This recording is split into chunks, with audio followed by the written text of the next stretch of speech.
हमारी संस्कृति, हमारी पहचान। यज्ञ, योग, आयुर्वेद सदा रहे हमारे साथ। भारत के प्राचीन ग्रंथों एवं आधुनिक विज्ञान का दिव्य संगम, यज्ञ महिमा।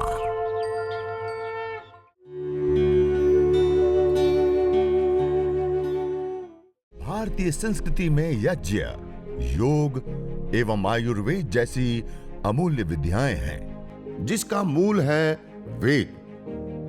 इतिहास की ओर दृष्टि डालें तो भगवान राम, भगवान कृष्ण से लेकर राजा महाराजाओं, ग्रामवासियों व अरण्यवासी ऋषियों की कुटियों तक नित्य व नैमित्तिक यज्ञों का प्रचलन देखने को मिलता है।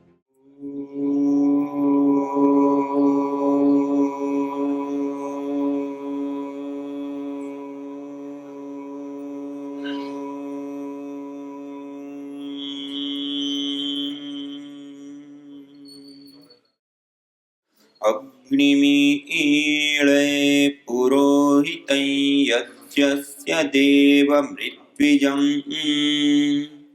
होतारं रत्नधातमम्।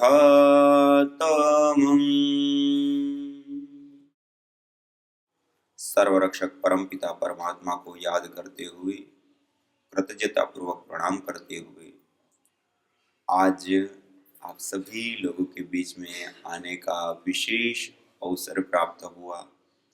आज हम सब लोग मिलकर के कुछ थोड़ा सा प्राणायाम करते हुए कुछ महत्वपूर्ण यज्ञ संबंधित बिंदुओं के ऊपर आपका ध्यान आकर्षित करेंगे और उसके पश्चात हम स्वयं अपने हाथों से इस यज्ञ को, हवन को, अग्निहोत्र को हम करेंगे। आइए सभी लोग सीधे बैठ करके लंबा गहरा श्वास भरते हुए और लंबा गहरा श्वास छोड़ते हुए भस्त्रिका प्राणायाम का अभ्यास करेंगे।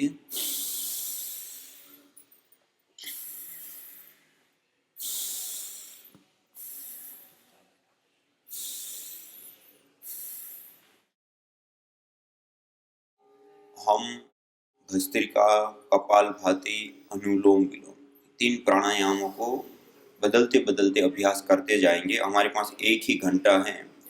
1 घंटे के अंदर हमें यज्ञ भी करना है और उसके बारे में कुछ जानेंगे भी। तो सुनते हुए साथ साथ में हम प्राणायाम जरूर करते रहेंगे। इसका हमें विशेष लाभ, योग का लाभ हमें प्राप्त होगा श्रवण के साथ साथ। हम अभी जो यज्ञ करेंगे वो सामान्य रूप से जो यज्ञ हमने देखे हैं उन यज्ञ को अभी नहीं करेंगे। कुल प्रधान रूप से 21 प्रकार के यज्ञ होते हैं हमारे शास्त्रों में, जो प्रधान बताएं। कितने प्रकार के? 21 प्रकार के। कुछ नित्य होते हैं, कुछ नैमित्तिक होते हैं, कुछ काम्य होते हैं। आज हम जिस यज्ञ को करेंगे, जिस यज्ञ के बारे में हम चर्चा करेंगे, ये 2 यज्ञ, देव यज्ञ और चिकित्सा यज्ञ। कौन कौन से यज्ञ? देव यज्ञ और चिकित्सा यज्ञ। सामान्य रूप से जब हम यज्ञ करते हैं तो उस यज्ञ को करने के लिए कोई पंडित, ब्राह्मण, पुजारी चाहिए। उसके साथ साथ बहुत सारी वस्तुओं की एक लंबी सी लिस्ट होती है, बहुत सारी वस्तुएं चाहिए होती हैं और समय भी बहुत सारा अपेक्षित होता है। लेकिन देव यज्ञ और चिकित्सा यज्ञ करने के लिए बहुत सारी वस्तुएं, केवल मात्र 3 चीजें चाहिए। कितनी चीजें? समिधा, समिधा माने लकड़ी, यज्ञ के लिए जो प्रयोग होने वाली छोटी छोटी गाय के गोबर के उपले या स्टिक या पीपल, बरगद, गुलर, समी, जो भी उपलब्ध होगी 4, 5, 7 चीजों में से कोई एक छोटी छोटी 6 लकड़ी चाहिए, 6 छोटी छोटी। और दूसरा चाहिए गाय का घी, 20 से 25 ग्राम गाय का घी चाहिए। और तीसरा चाहिए हमें हविष्यान, हवन सामग्री, जड़ी बूटियां।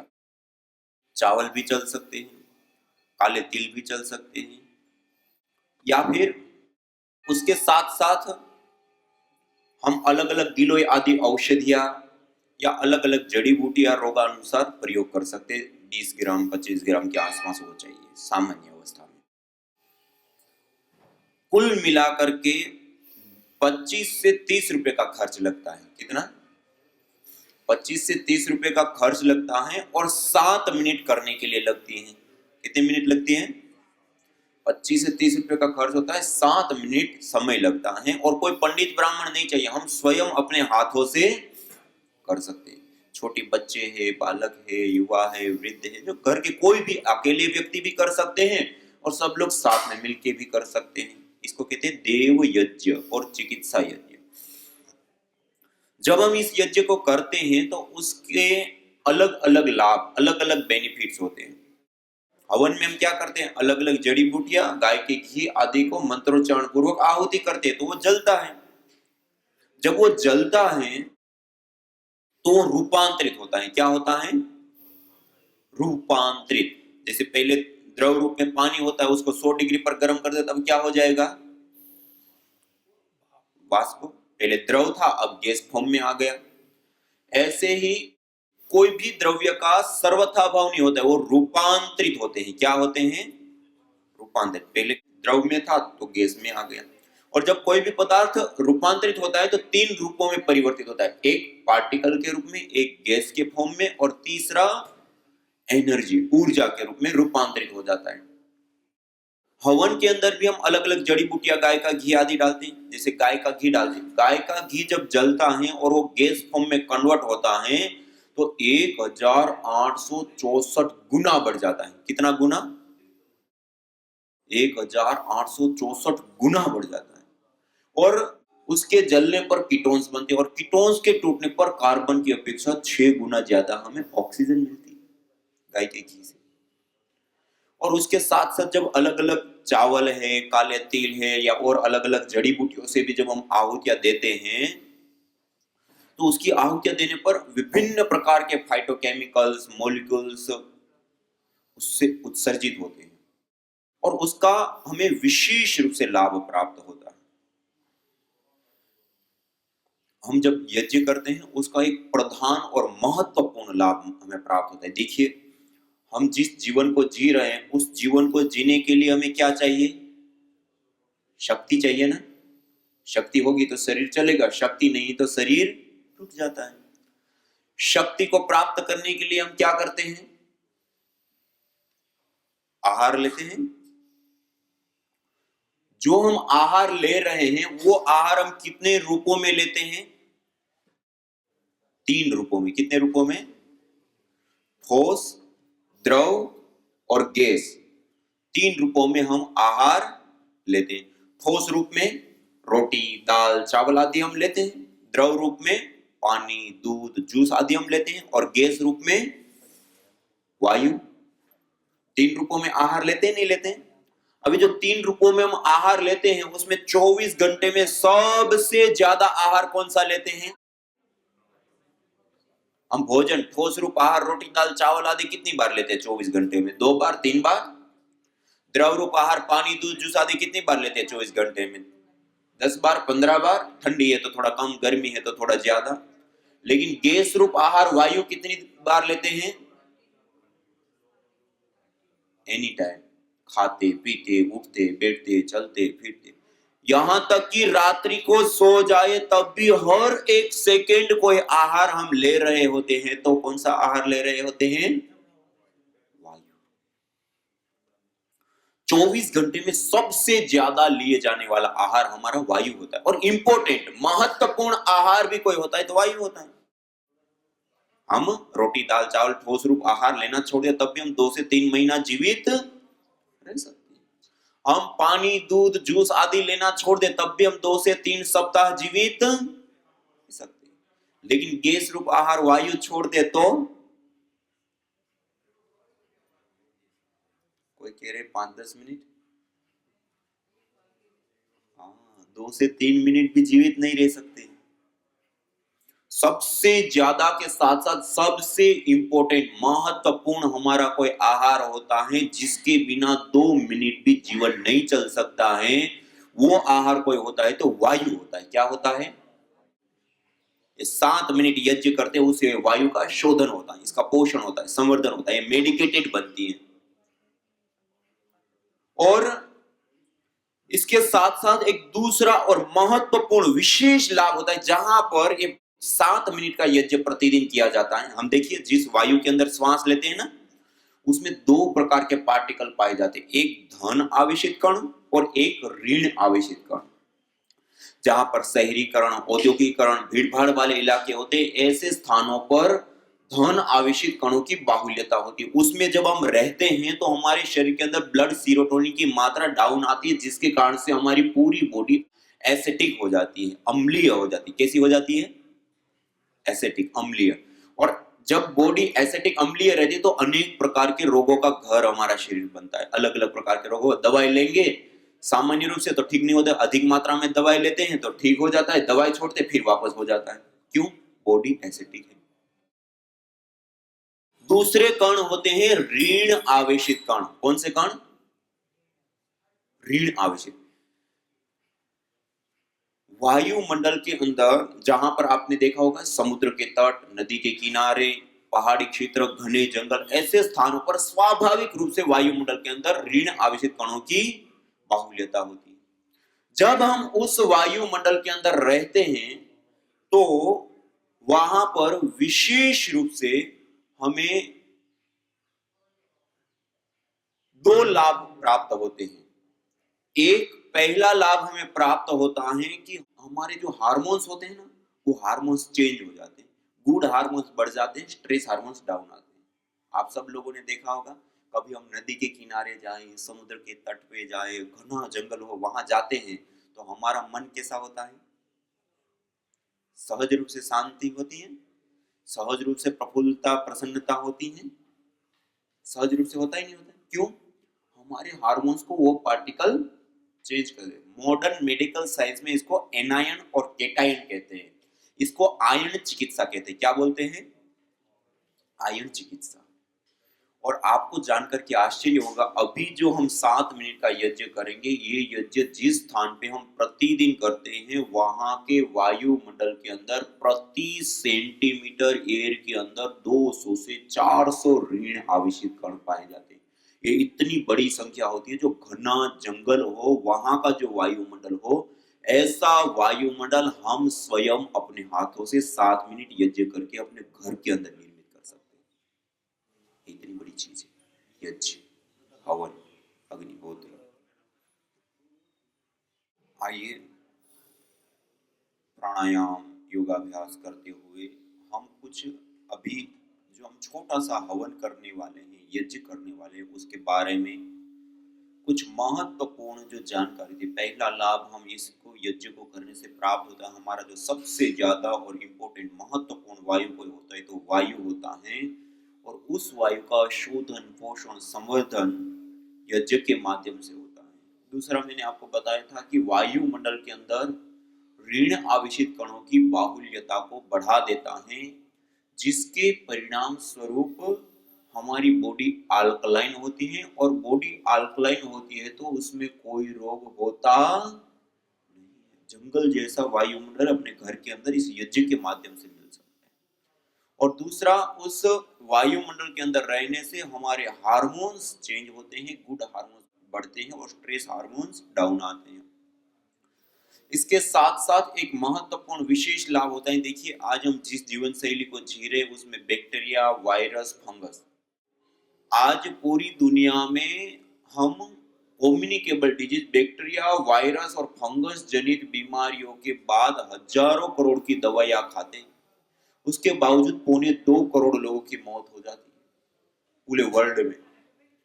हम जब ये हवन करते हैं, यज्ञ करते हैं, उससे जो धूम्र उठता है उसको जब केमिस्ट्री लैब के अंदर, एक एडवांस टेक्नोलॉजी होती है केमिस्ट्री लैब की, GCMS, gas chromatography mass spectroscopy, उसमें इस यज्ञ के धूम्र को जब एनालाइज किया गया तो उसके अंदर भारी मात्रा में माइक्रोबायल एक्टिविटी देने वाले कंपोनेंट्स पाए गए। और फिर उसके बाद माइक्रोबायोलॉजी लैब के अंदर ये जिन बैक्टीरिया, वायरस, फंगस से हम प्रभावित होते हैं, उन बैक्टीरिया, वायरस, फंगस आदि को विशेष रूप से तैयार करके एक लेबोरेटरी वर्क के साथ उसके ऊपर जब 5 मिनट इस यज्ञ के धूम्र को दिया गया, केवल मात्र 5 मिनट में 65% से 96% बैक्टीरिया, वायरस आदि नष्ट हो गई। उसके बाद कई IITs के साथ और अलग अलग कार्य करने के बाद आज एविडेंस बेस्ड जब मेडिसिन बनाते हैं और जिन जर्नलों में हम रिसर्च डाटा को भेजते हैं, उसके अंदर इस डाटा को भेजा गया। 2 महीने पहले ये प्रकाशित हुआ, अमेरिका का एक हाई इम्पैक्ट फैक्टर वाला इंटरनेशनल एविडेंस मेडिसिन के जर्नल के अंदर ये पब्लिश हुआ कि 5 मिनट की प्रोसेस यदि अपने घर के अंदर कर ले तो हम पूरे परिवार को माइक्रोबायोलॉजिकल प्रदूषण, बैक्टीरिया, वायरस और फंगस से बचा सकते हैं। इतनी बड़ी चीज। इसके साथ साथ एक और महत्वपूर्ण और विशेष लाभ हमें प्राप्त होता है।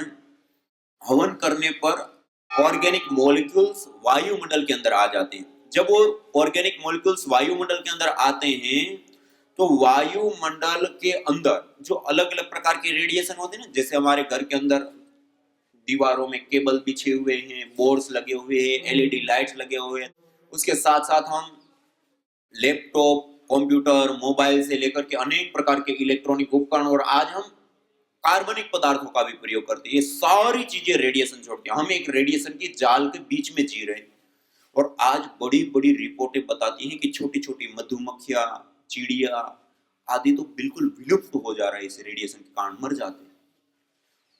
हमारे ऊपर भी हमारे न्यूरॉन्स और सेल्स भारी मात्रा में डैमेज होती है, स्मृति शक्ति का ह्रास होता है। अधिक रेडिएशन वाले वायुमंडल में रहने से एमडी से लेकर के कैंसर जैसी जानलेवा बीमारियां हो जाती है रेडिएशन के कारण। और ये हवन करने पर जो ऑर्गेनिक मॉलिक्यूल्स वायुमंडल में आते हैं वो ऑर्गेनिक मॉलिक्यूल्स हानिकारक एटॉमिक रेडिएशन और इलेक्ट्रोमैग्नेटिक रेडिएशन दोनों ही रेडिएशन की रेंज को रोक देते हैं। जयपुर यूनिवर्सिटी राजस्थान और central pollution government board Delhi दोनों की जगह पर जो परीक्षण हुए उन परीक्षणों से बात सीधी सामने आई कि हवन करने से रेडिएशन से भी हमारा बचाव हो जाता है। ये दूसरा एक और महत्वपूर्ण लाभ। इसी प्रकार से एक और विशेष लाभ होता है, ये हवन करने पर जो गैसें उत्सर्जित होती है वो जब वायुमंडल के अंदर आती हैं तो वायुमंडल के अंदर जो विभिन्न प्रकार के अलग अलग गैसेज होती है, पेट्रोल, डीजल, कोयला आदि हम भारी मात्रा में प्रयोग करते हैं, जिसके परिणाम स्वरूप हानिकारक जहरीली पोल्यूटेंट गैसें भारी मात्रा में वायुमंडल के अंदर बढ़ चुकी है, जिसको हम वायु प्रदूषण कहते हैं।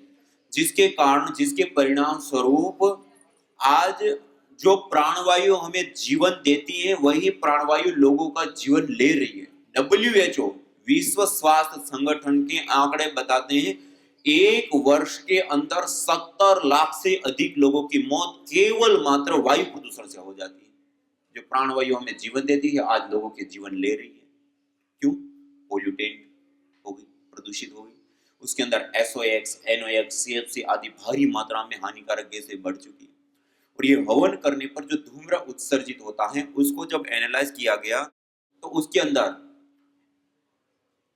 एथिलीन ऑक्साइड, प्रोपिलीन ऑक्साइड से लेकर के अलग अलग बहुत सारी गैसों का उत्सर्जन होता है।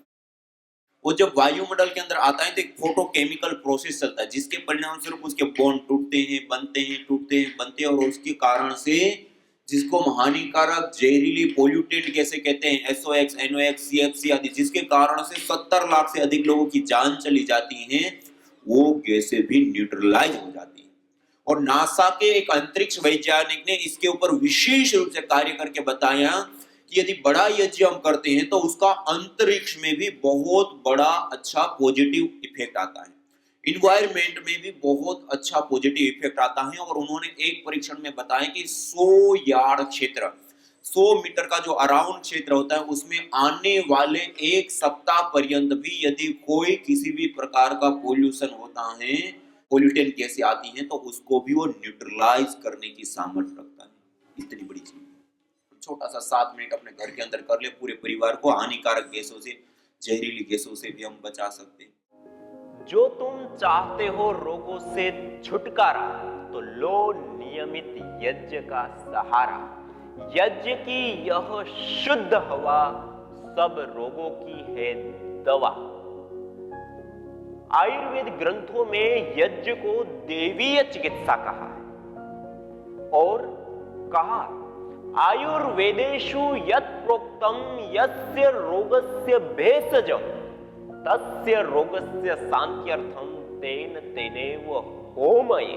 अर्थात आयुर्वेद के अंदर जिन रोगों की शांति के लिए जिन जिन औषधीय द्रव्यों का सेवन करने के लिए कहा जाता है, उन्हीं द्रव्यों से हवन करने पर वह रोग हमारे शांत हो जाते हैं, दूर हो जाते हैं, नष्ट हो जाते हैं।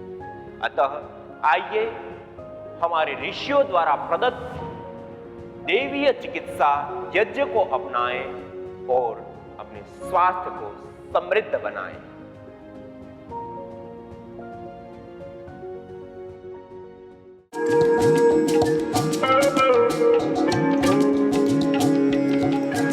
कर्कटेष्टि हवन सामग्री जो विशेष करके हल्दी, कचनार, देसी तुलसी, अपामार्क, लोध पठानी, कचूर, शरपुंखा, गिलोय, नीमपत्र, द्रोणपुष्पी, नीलपत्र आदि विशेष हवन सामग्री से हवन करने पर उत्पन्न धूम्र के अंदर क्लोरोजोटोसिन, ओलिक एसिड, फोलिक एसिड आदि विशेष कंपोनेंट्स मॉलिक्यूल्स पाए जाते हैं जो विभिन्न प्रकार के कैंसर एवं गांठ आदि रोगों में लाभप्रद होती है। यज्ञ भारतीय संस्कृति का मूल है। तो आइए हम संकल्प लें, संसार के श्रेष्ठतम कर्म यज्ञ को अपनाएं, पिंड और ब्रह्मांड में संतुलन कायम करने वाले यज्ञ को अपने जीवन का अभिन्न अंग बनाएं एवं प्रकृति मां के प्रति अपने ऋणों को अदा करें। विश्व स्वास्थ्य का एक नारा, यज्ञ से होगा जग उजियारा। भारतीय संस्कृति की अमूल्य विरासत यज्ञ की महिमा को जानने हेतु वैदिक चैनल पर प्रतिदिन प्रातः एवं सायं 11:30 बजे यज्ञ महिमा कार्यक्रम से जुड़े। विशेष जानकारी हेतु संपर्क करें। मोबाइल 9068565306।